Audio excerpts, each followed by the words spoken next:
I'm delighted and honored to introduce someone who is no stranger to this group at all. Betsy Chapin-Taylor, as you all probably know, is the president of the healthcare philanthropy consulting firm Accordant Philanthropy, and also the author of a number of books, several of which she has done in conjunction with AHP. I know I have read a number of her books, and I have one still to go on my night table back at my apartment. I asked Betsy yesterday, told her I was going to introduce her and asked her if there was anything in particular she wanted me to say. And she wanted me to let you all know that she absolutely loves and adores AHP, and that AHP gave her roots and her wings. So without further ado, Betsy Chapin-Taylor, thank you. Thank you. Thank you. Good morning. It is my pleasure in turn to introduce you to two women who have been part of a Cinderella story. When you look at Martin Luther King Jr. Community Hospital in South Los Angeles, please come up. When you look at Martin Luther King Jr. Community Hospital in South Los Angeles, this is a place that has been ground zero for caring for the disadvantaged and the vulnerable. It has been a place of persistent poverty. It has been a place that has been punctuated at times by gang violence, by race riots, and by other challenges. And as a result of a variety of factors, their hospital closed in August of 2007. Please have a seat, make yourself at home. However, the community knew that they needed an incredible hospital. And so they rose like a phoenix from the ashes and didn't just build a hospital, they built a hospital of the future. They built a hospital that has become a model for many other organizations across our country. I believe we're going to start with a short video from them, but I want to introduce you to these women. Dr. Elaine Batchlor is the president and CEO of Martin Luther King Jr. Community Hospital. She has a medical degree from Case Western and is board certified in internal medicine and rheumatology. She also has an undergraduate degree from Harvard and an MPH from UCLA. She's been recognized as one of the top 25 physician executives in this country and is one of the top CEOs in this country. She is joined by her leader for philanthropy, Dyan Sublett. Dyan has spent 40 years advancing philanthropy in a variety of different places. She's been with the YMCA, she's been with Sundance, she's been with the Zoo in Los Angeles, she's been with a variety of different organizations. She also created models for engaging women in philanthropy that have been replicated across the country. So I bring you to these two actors in this Cinderella story, and we're going to have a communication today around partnership. But first, we'll start with this video. Is there audio to it? I think it's just a loop of photos. Okay, it's just going to be photos. So, wonderful photos. We can keep watching the photos.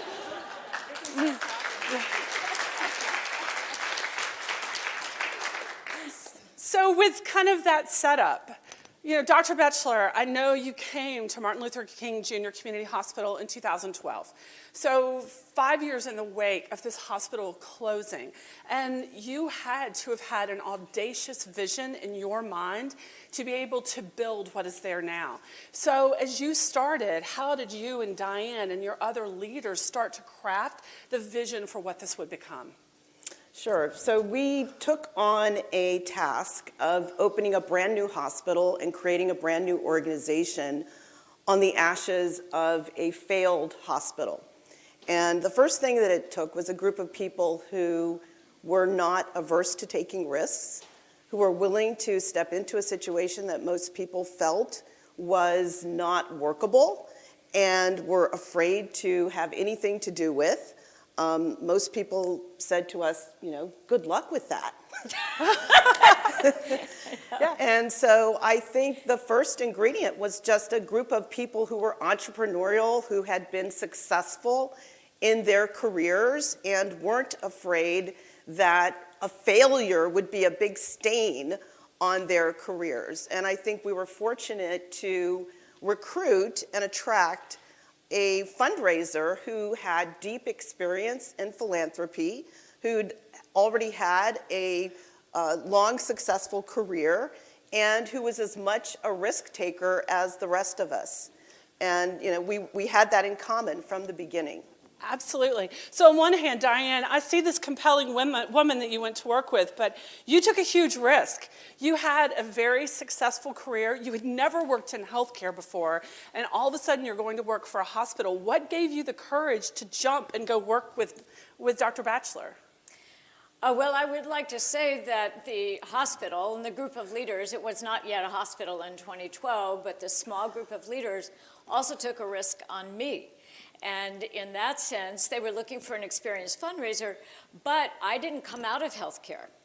I was not maybe a natural exec search choice for that particular role, but I was warned by many of my colleagues, some of whom were in healthcare, as Dr. Batchlor was warned when she was considering her role. No, have you really thought about this? Have you thought carefully about this? And the caution was always your career and how hard it's going to be, if not impossible. And some of the closer friends said, you'd be crazy to do this. In other words, they took with me, I didn't know about healthcare. For me, it was an upside because of the range of roles that I've had in different sectors. I love to learn. I was not afraid of learning. I knew the grounding of my work. I had relationships throughout the city. And in that, I felt confident. The risk that they took with me was how fast can you learn all those acronyms? Yeah. You know? Because it was a lot of acronyms. I would say that being matched up with Dr. Batchlor was key for me because she is by nature a teacher. Yes. Not too long ago, actually, we sat in her office and she spent an hour and a half impromptu with pieces of paper drawing things, teaching me the ins and outs of a managed care organization. And I thanked her later and said, it was great to have that teaching, and thanks for your time for that. And she said, it's important to me that you know everything so that you can represent us. Yes. You know, one thing I would add that I think we also had in common was I was not a legacy hospital leader. I had never led a hospital. I had spent most of my career in population health and managed care. And I love to learn new things, and I love new challenges as well. And so I think we both brought that to this undertaking, and we had that shared enthusiasm for learning something new and creating something new. Absolutely. You know, I love when you mentioned shared enthusiasm. It seems like you also both brought shared values to this. How important was it that you both had a shared sense of values and a desire to affect community impact?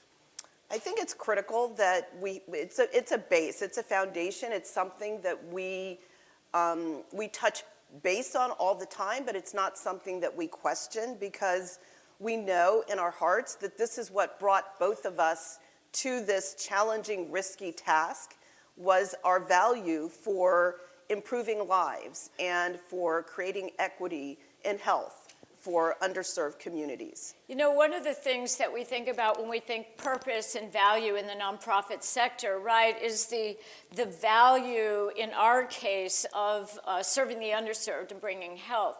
But what was different and very, very important to me was the value of quality health care. That value of not just bringing health care, but we like to say now that quality care is a radical act of social justice, because that quality was a value that we brought to everything that we did in our culture, right? From not only opening the hospital, but how do we set up the culture? What are those expectations? Quality care as a value was really what drove this whole enterprise and still drives us. And I think it's part of what makes our partnership so successful and productive is that we're both A+ students. I know, So it's we true. both strive for doing the best in everything.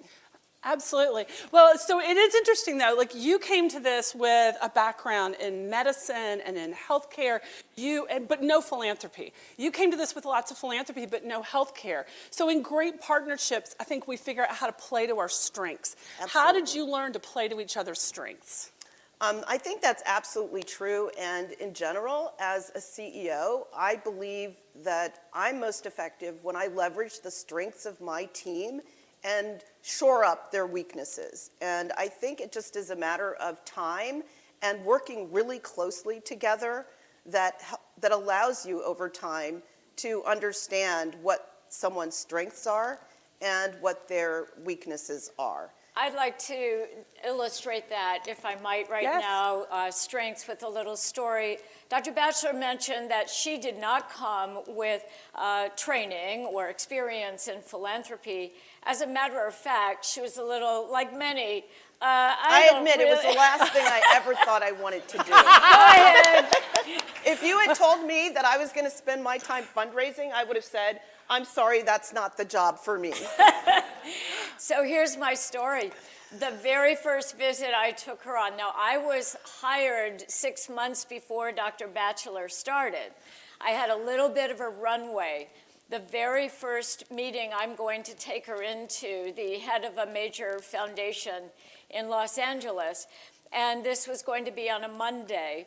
And in Baltimore, or not Baltimore, in the area where her mom was living at the time, in the DC area, her mom lived alone, fell, broke her leg on a Thursday. She needed to fly out and, of course, be with her and manage that care portion.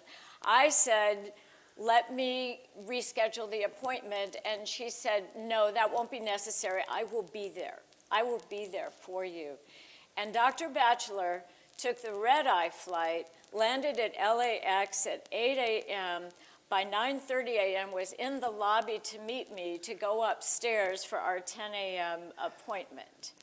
That is the kind of commitment. It didn't require expertise, right? It didn't require anything but a commitment. I will be there for you because I know this is important.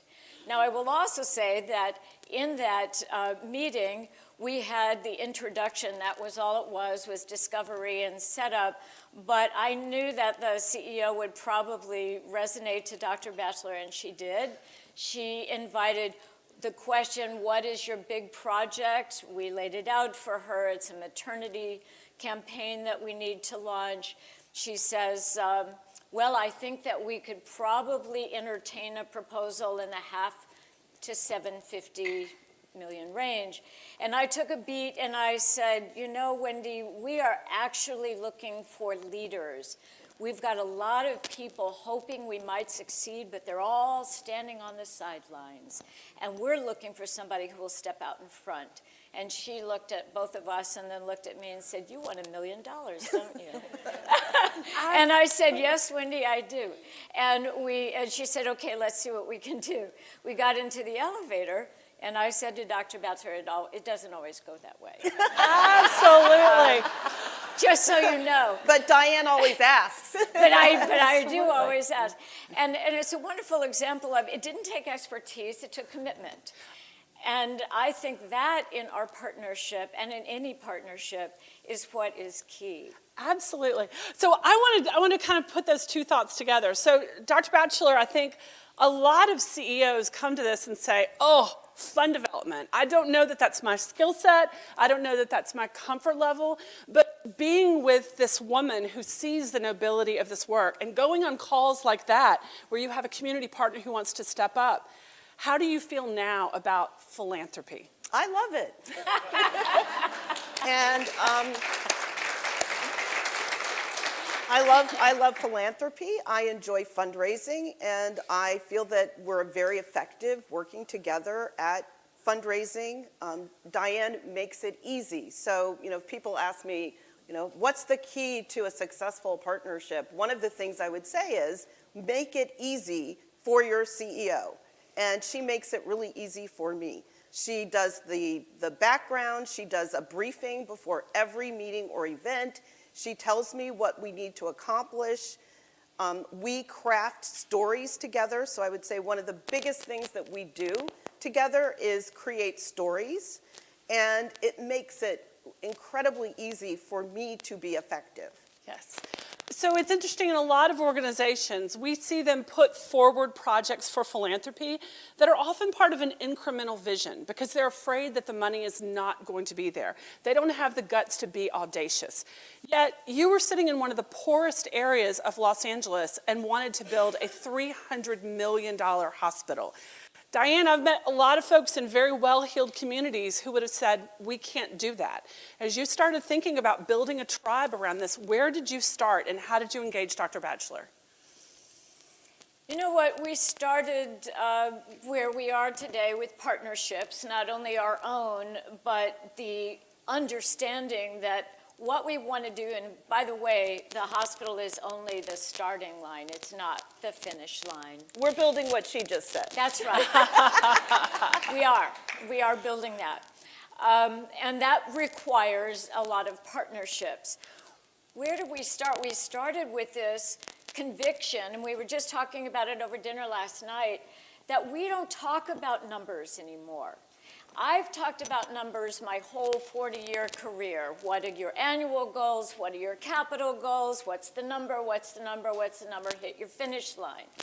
I love numbers. I wake up counting. I love exceeding my numbers. I'm an A+ student. But at the end of the day, what I realize is different here. We never do that. We talk about what does our community need? What are the obstacles?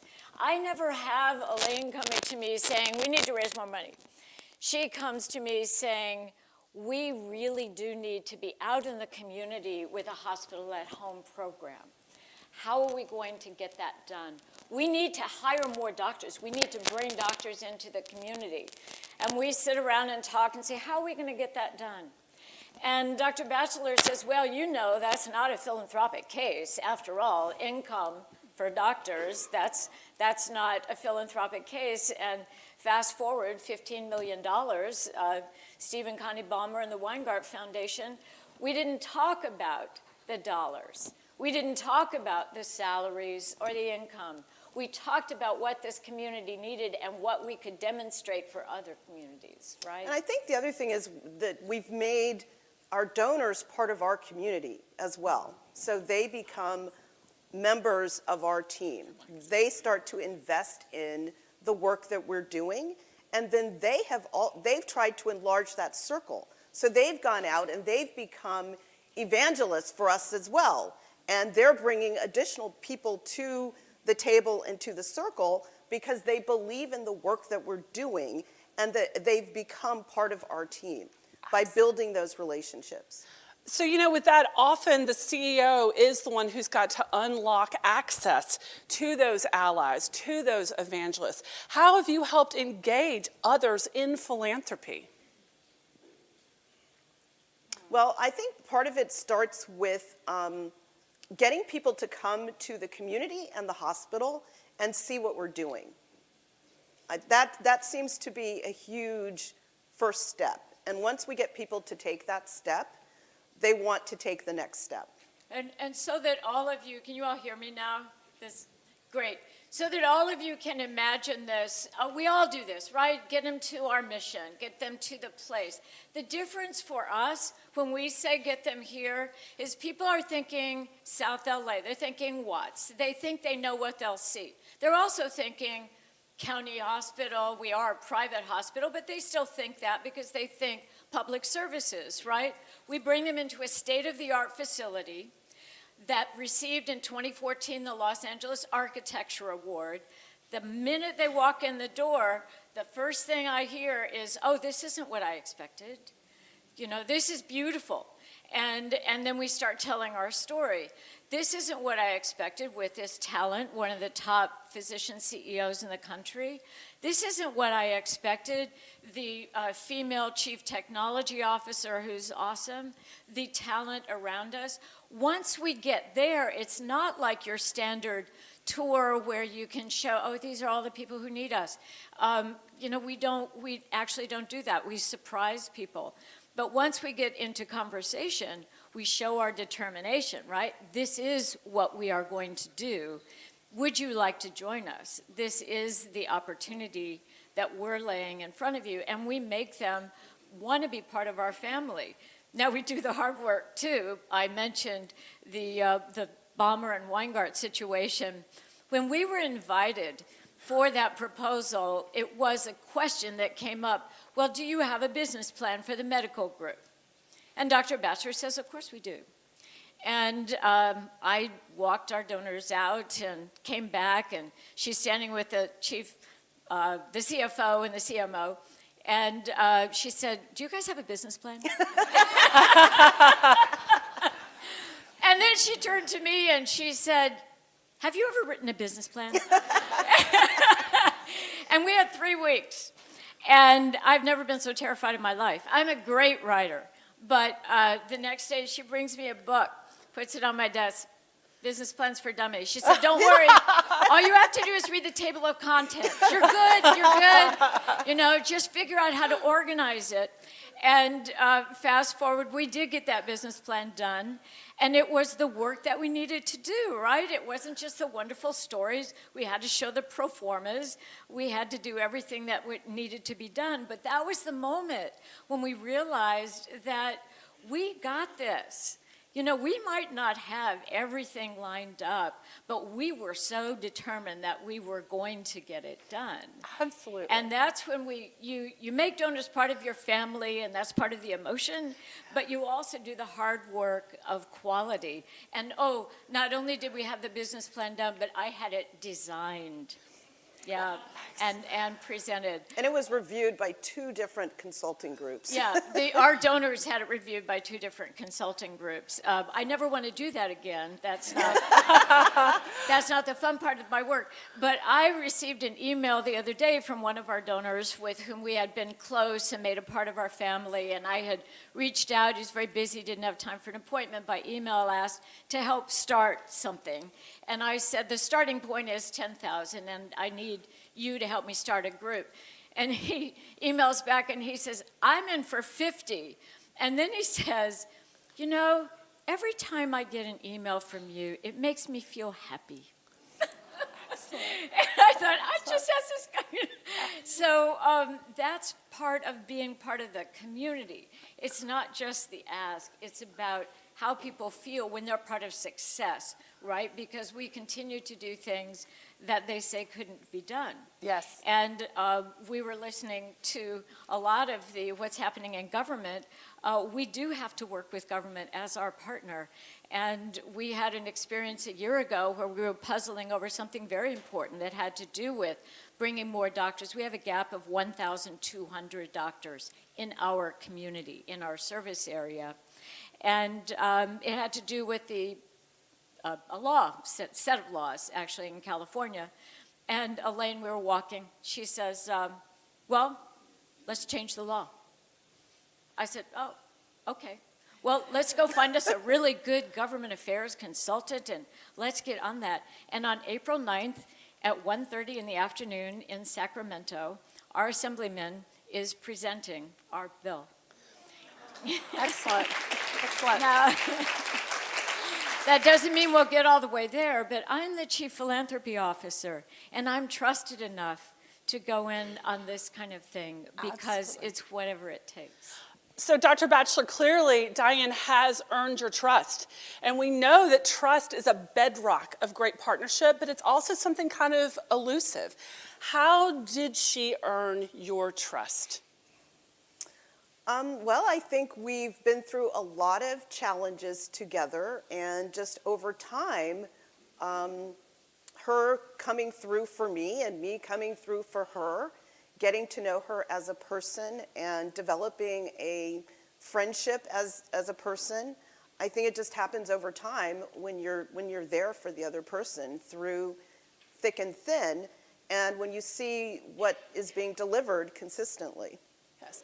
You know, she mentions time a lot. Yes. And one of the things that I recommend to staff members of mine, always learn your CEO style. We've worked together since 2012. We've never had a scheduled meeting. Not a single one. Now, I used to do that with my other CEOs, of course, our standing meetings, the agenda prepared. I recognized very quickly that Elaine had an informal style, and I asked myself, well, maybe try this and see how it works. I also recognized that formal meetings often don't seem like very much fun, and that since her door was open and she was very accessible, so access and adaptability are part of this, we just started standing in each other's doorways. Let's go for a walk. We do a lot of walking around campus, walking into South LA if we have something long to think about. And I think over time, that has built a lot of trust, too. On those walks, we'll talk about a big problem, but we'll also talk about our families. Absolutely. We talk about movies that we've watched. We share books back and forth. So, Dr. Batchlor, it sounds like Dyan's style in some part has been fluid and responsive to your style. How has that enabled you to have a better partnership with each other? Well, Dyan is very emotionally mature, and with some people you might get into conflicts when your style isn't exactly aligned with theirs, but with Dyan, she really does accommodate to my style. And when we have things that go wrong or an issue, neither one of us allows that to impact our relationship. We don't clash with a lot of ego. And I think that is part of what makes the trust work and what makes the relationship work. Absolutely. I have a little story to illustrate trust, if I might. Sure. And it is in the opposite side of our work in philanthropy, but still very much part of it. Not too long ago, we had some donors visit from a foundation that I had actually tried for several years to get here. And wonderful things happened, and over time they invited the proposal. And then we had this site visit, which you always get from a program officer while they're preparing to present to their board. We were invited to request at $250,000 for a particular program.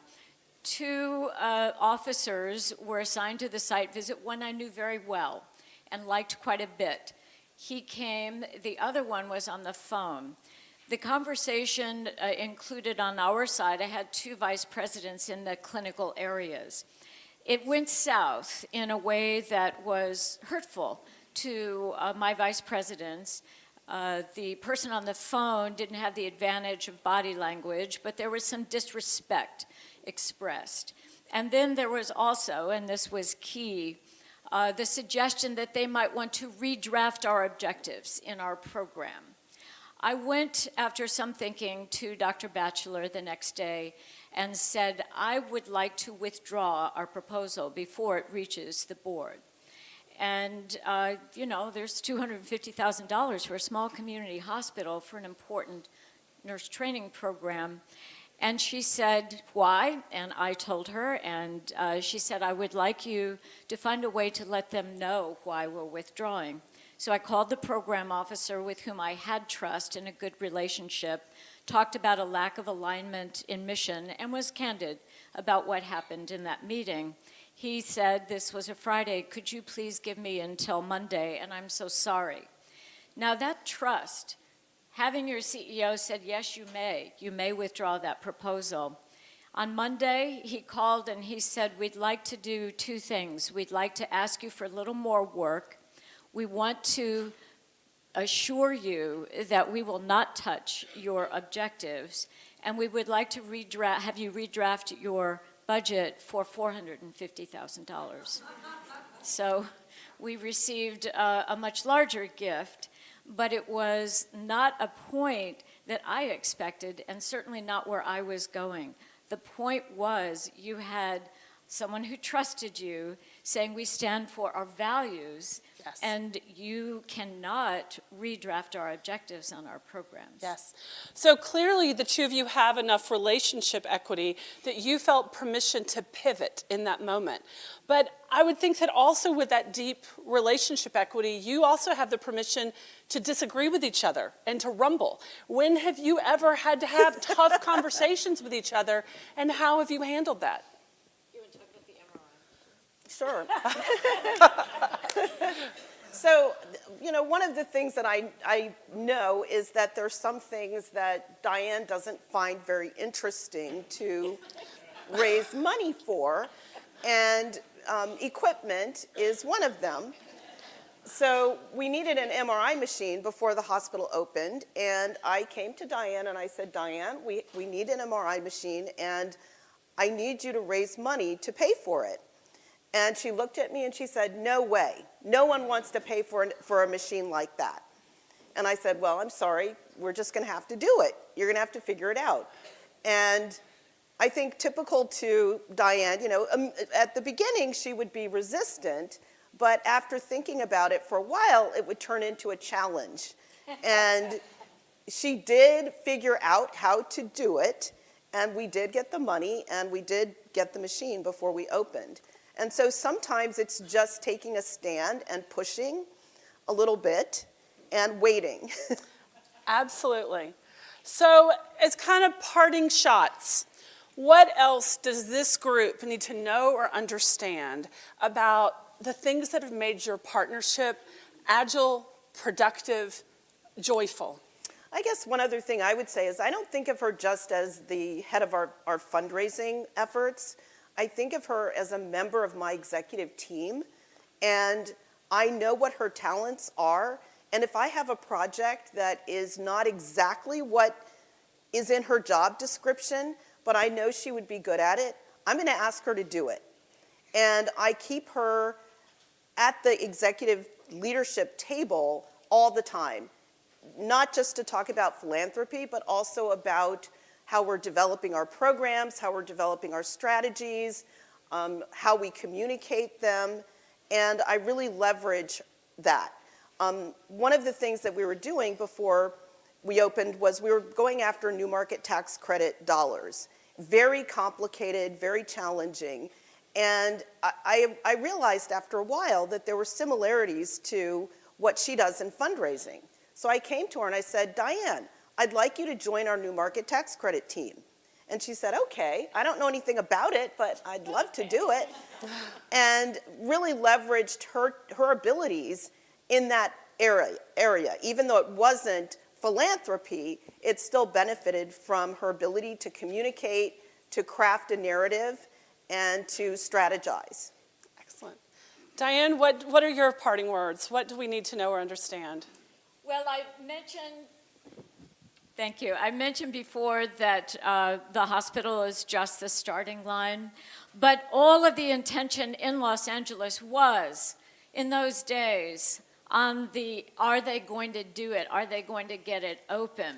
About a month before, in the run-up for receiving licensing, joint commissioning, all of that, we were all 24/7. Now me, what was I doing? I was going around to all of the rooms making sure that soap was in the soap dispenser and checking checklists, but we were all doing something. We had lunch together at a Subway, and over lunch Elaine asked, what does success look like to you?